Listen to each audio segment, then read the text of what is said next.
Hai rakan-rakan, lama tak jumpa.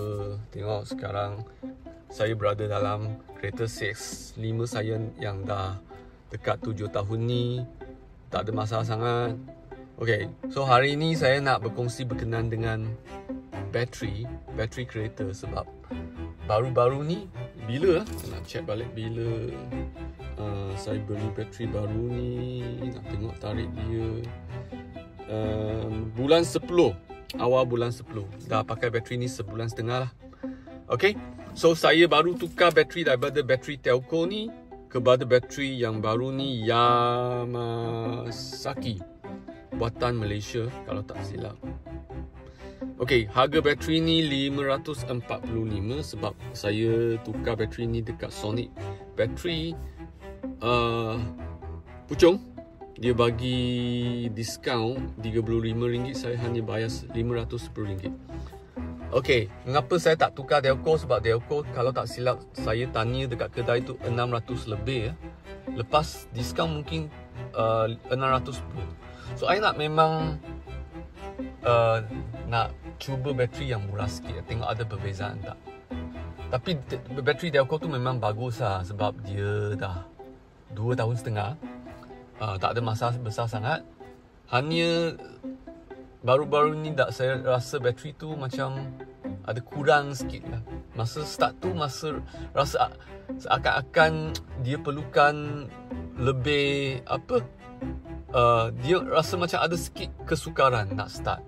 Itulah buatkan saya kena tukar bateri ni. Saya tak nak ambil risiko, saya tak berani tak nak jump start lah kereta kan. So itulah pengalaman saya dekat kedai tu memang best.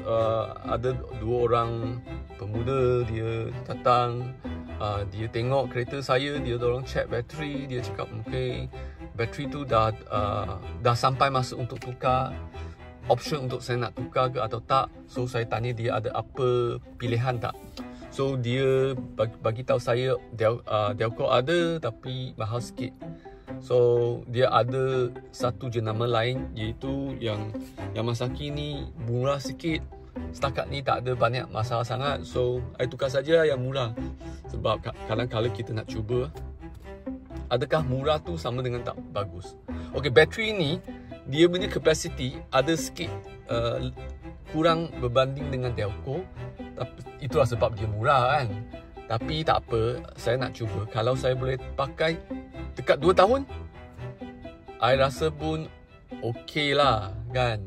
Sebab dengan harga perbezaan RM100 untuk nak kalau nak memang nak beli bateri yang murah sikit, boleh lah. Tapi nanti I nak kira balik lah sama ada berbaloi ke pakai bateri yang murah atau lebih baik pakai bateri yang berjenama sikit macam Delco tu ya. Sebab Delco kalau tak silap dia sama syarikat dengan Energizer kalau tak silap lah. Okay, saya akan tunjuk rupa bateri tu. Okay, so jumpa lagi rakan-rakan.